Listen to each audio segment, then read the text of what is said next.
Right. फिर बाद में हम डिफिनेशन लिखते थे।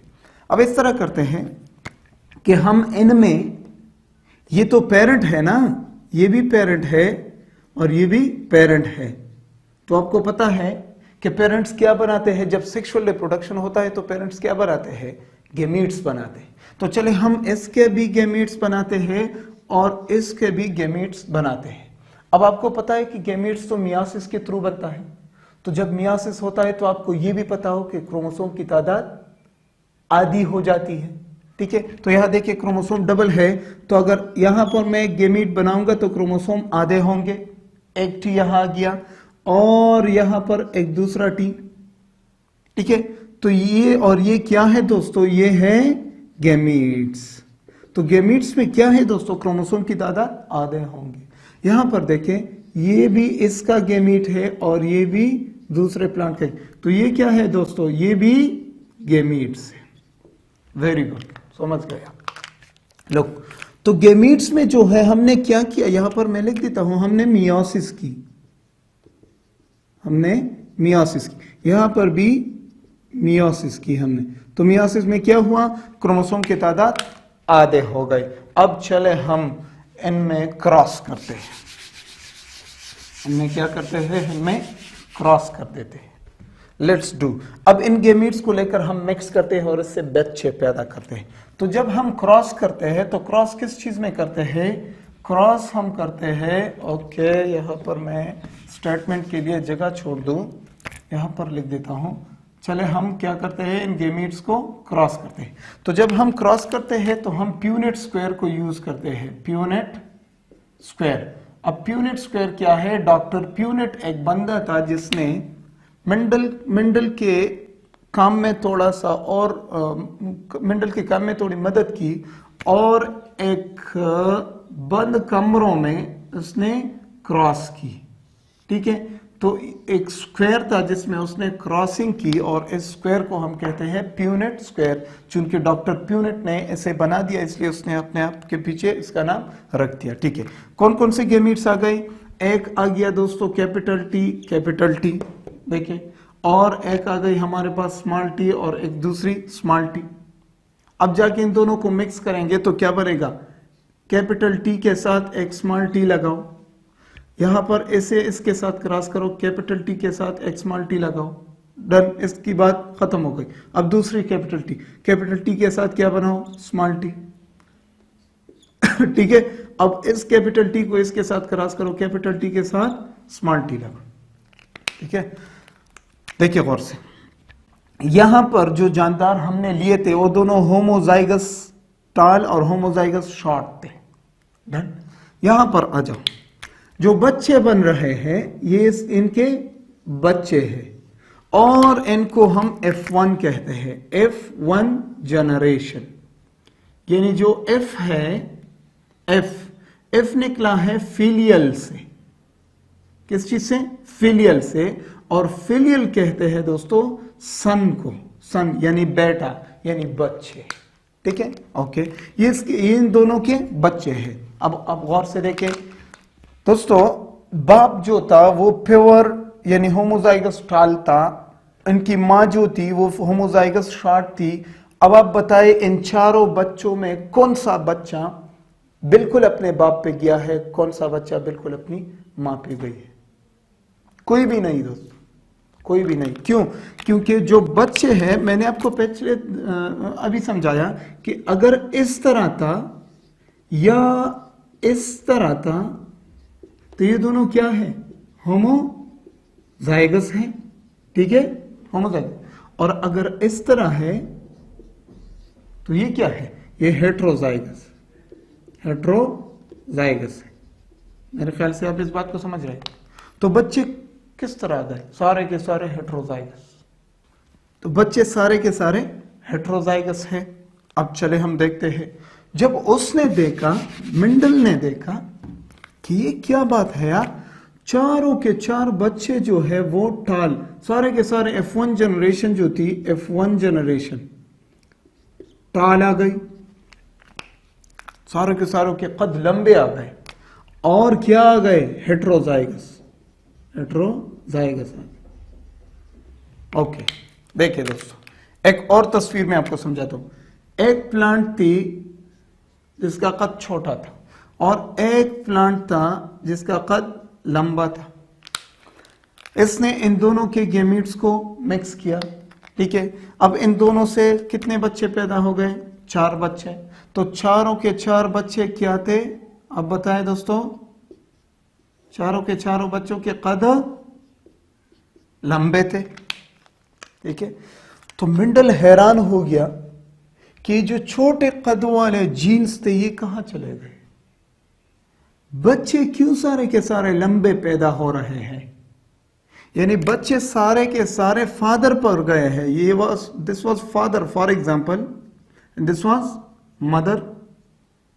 तो बच्चे सारे के सारे किस पर गए हैं? बाप पर गए हैं। किस चीज में? कद में। तो मेंडल हैरान हुआ। मेंडल ने कहा कि जो छोटे कद वाले जीन्स थे वो कहां चले गए, ठीक है। तो उसने कहा कि ऐसा हुआ कि जो लंबे कद वाले जीन्स थे ये इस छोटे कद वाले जीन के ऊपर डोमिनेंट हो गए। अब इन लंबे कद वाले जीन्स ने इन छोटे कद वाले जीन्स को एक्सप्रेस नहीं होने दिया कि भाई आप चुप करो, अब मैं बात करूंगा, अब मैं बात करूंगा, आपने बात नहीं करनी, मैं बात करूंगा। तो जो लंबे कद वाले जीन्स थे वो छोटे कद वाले जीन्स पर डोमिनेंट हो गए। इसलिए हमने इसका नाम दिया है लॉ ऑफ डोमिनेंस, ठीक है। तो चले लॉ ऑफ डोमिनेंस की जो स्टेटमेंट है वो लिख देते हैं, ठीक है। देखिए दोस्तों, ये क्या है? हेट्रोजाइगस है कि नहीं है? ठीक है, ये हेट्रोजाइगस है, आप समझ रहे हैं। तो स्टेटमेंट क्या है? व्हेन 2 एलील्स ऑफ एन, ये दोनों एक दूसरे के एलील हैं कि नहीं है? कद के जीन्स है ना, तो एक दूसरे के एलील्स हो गए। When 2 alleles of an inherited heterozygous zygote, ठीक है, तो उसमें जो जीन एक्सप्रेस हुआ वो डोमिनेंट हुआ और जो जीन एक्सप्रेस नहीं हुआ वो रिसेसिव हुआ। समझ गए? डेफिनेशन लिख देता हूं फिर समझाता हूं। When 2 alleles of an inherited pair, when 2 alleles of an inherited pair is heterozygous। यहां तक समझते हैं कि क्या मैंने कहा? When 2 alleles of an inherited pair, मां बाप से आ गए, of an inherited pair is heterozygous, अगर heterozygous हो तो क्या होगा? Then the allele that is expressed, फिर जो एलील एक्सप्रेस हुआ इज डोमिनेंट। तो वो क्या होगा दोस्तों? डोमिनेंट होगा। जो एलील एक्सप्रेस हुआ, देखिए दोस्तों गौर से देखिए, यहां पर टाल कद के जीन आ गए थे और शॉर्ट कद दोनों के जीन आ गए थे, लेकिन बच्चे सारे के सारे क्या है? टाल है। तो मेरे ख्याल से टाल कद के जीन उठ खड़े हुए और शॉर्ट कद के जीन को कहा कि आपने एक्सप्रेस नहीं होना है, बस हमारा काम है, हम कर देंगे। तो सारे के सारे बच्चे क्या आ गए? लंबे आ गए, ठीक है। Then the allele that is expressed is dominant. अब ये जो बच्चे सारे के सारे किस पर गए हैं? बाप पर गए हैं, तो बाप के जीन्स इनमें एक्सप्रेस हुए, ठीक है। And the allele that is not expressed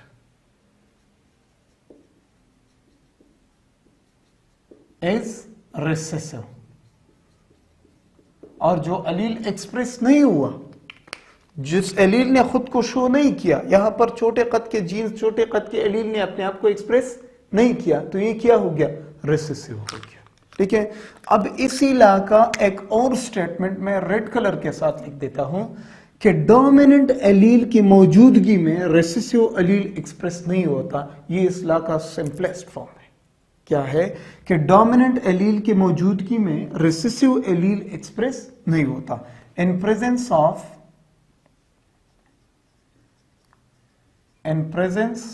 of dominant allele recessive allele is masked. Mask का मतलब छुप जाता है. रिसेसिव एलील क्या हो जाता है? छुप जाता है. ठीक है दोस्तों, तो ये था लॉ ऑफ डोमिनेंस. इस लॉ के थ्रू, इस लॉ के जरिए मेंडल ने क्या डिस्कवर की दोस्तों, मैं यहां पर रेड कलर के साथ लिखता हूं. मेंडल ने डोमिनेंट कैरेक्टर को क्या किया? डिस्कवर किया. ये इस लॉ की सबसे बड़ी खूबी थी. Discovered, dominant character was discovered.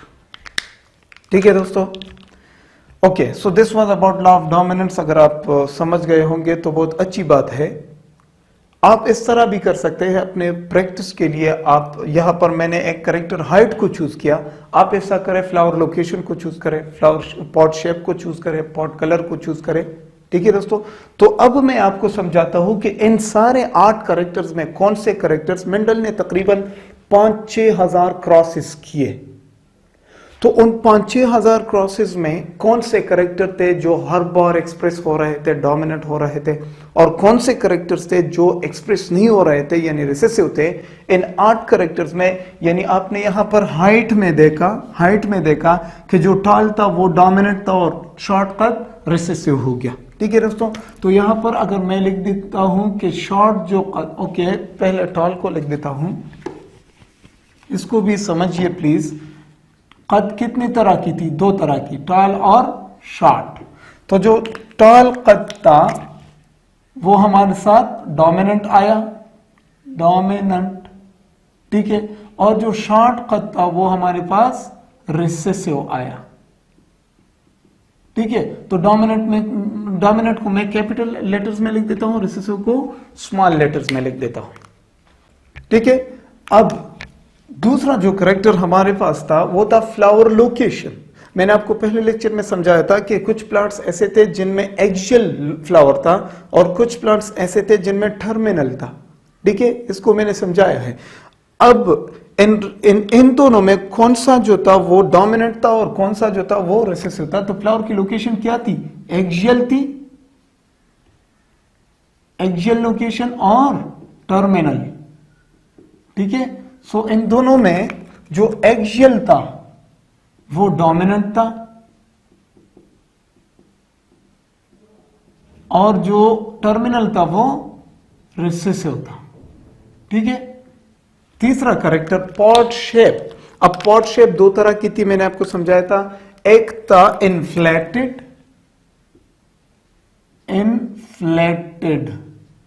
और दूसरा था रिंकल्ड.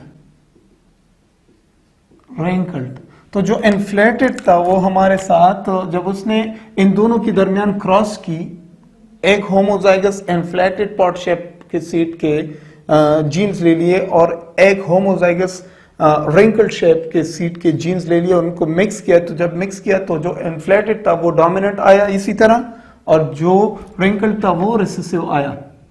तो inflated was dominant and this one was recessive. तो यहां से मैं आपको साथ साथ समझा रहा हूं. अगर एग्जाम में आ जाए कि कौन से कैरेक्टर्स डोमिनेंट थे, कौन से रिसेसिव थे, तो आपने बहुत आसानी के साथ बताना है. अब जो पॉट कलर था, पॉट कलर हमारे साथ कितने कलर का था? एक था ग्रीन. यस, हमारे साथ एक है ग्रीन कलर पॉट और एक था येलो कलर. तो जो ग्रीन कलर पॉट था वो हमारे साथ क्या आया था दोस्तों? डोमिनेंट आया था. हमारे साथ नहीं, मेंडल साहब के साथ डोमिनेंट आया था, और जो येलो था वो था रिसेसिव. इसी तरह का इसने क्रॉस किया था इन दोनों के दरमियान. अब जो सीड शेप था हमारे साथ, सीड शेप, तो जो सीड शेप था एक हमारे साथ था राउंड और एक था रिंकल्ड. एक सीड शेप था राउंड और एक था रिंकल्ड. जो राउंड था हमारे साथ वो आया है डोमिनेंट. तो आपने बताना है the round shape of the seed was dominant and the wrinkled shape was recessive. ये भी क्लियर. सीड कलर हमारे साथ 2 तरह की थी, एक थी येलो कलर और एक थी ग्रीन, येलो एंड ग्रीन। तो जो येलो था हमारे साथ, ये डोमिनेंट था, येलो डोमिनेंट सीड कलर में, समझ गए, डोमिनेंट। और ये जो ग्रीन था ये रिसेसिव आया था। Great friends. जो सीड कोट कलर था वो भी दो तरह का था, एक था ग्रे और एक था white. One was grey and one was white colour seed coat. जो ग्रे था वो हमारे पास डोमिनेंट आया, डोमिनेंट, और जो व्हाइट था वो रिसेसिव आया था। और आखिर में फ्लावर कलर, तो फ्लावर के कलर दो तरह थे, एक थे पर्पल फ्लावर, पर्पल, और एक थी व्हाइट फ्लावर। ठीक है, तो जो पर्पल था हमारे साथ वो आया था डोमिनेंट, ठीक है, और व्हाइट रिसेसिव था। तो ये सारे कैरेक्टर्स किसके थे? जो 8 कैरेक्टर पी प्लांट में पाए जाते थे, और उनमें जो क्या थे, डोमिनेंट थे और जो रिसेसिव थे। तो यहाँ पर अगर मैं इस बात को चेंज करूँ, रिंकल्ड की बजाय कंस्ट्रक्टेड लिख दूं तो बात सही होगी, कंस्ट्रक्टेड। तो जो कंस्ट्रक्टेड थी वो क्या थी? रिसेसिव थी। तो दोस्तों इस लॉ के थ्रू उसने डोमिनेंट और रिसेसिव सारे जो कैरेक्टर थे पी प्लांट में उसने डिस्कवर किए। इस लॉ के साथ साथ हमने इन बातों को भी समझने की कोशिश की। अगले लेक्चर में मिलते हैं और लॉ ऑफ सेग्रीगेशन को डिस्कस करते हैं। अगर आपको ये लेक्चर पसंद आया हो तो प्लीज मुझे कमेंट सेक्शन में बताएं कि हाँ हमें पसंद आया है और हम समझ गए हैं। अगर नहीं समझे हैं तो मैं, और आपने अगर कमेंट नहीं की तो मैं आगे नहीं जाऊंगा, लॉ ऑफ सेग्रीगेशन को मैं एक्सप्लेन नहीं करूंगा। ठीक है, तो मिलते हैं अगले लेक्चर में। अल्लाह हाफिज।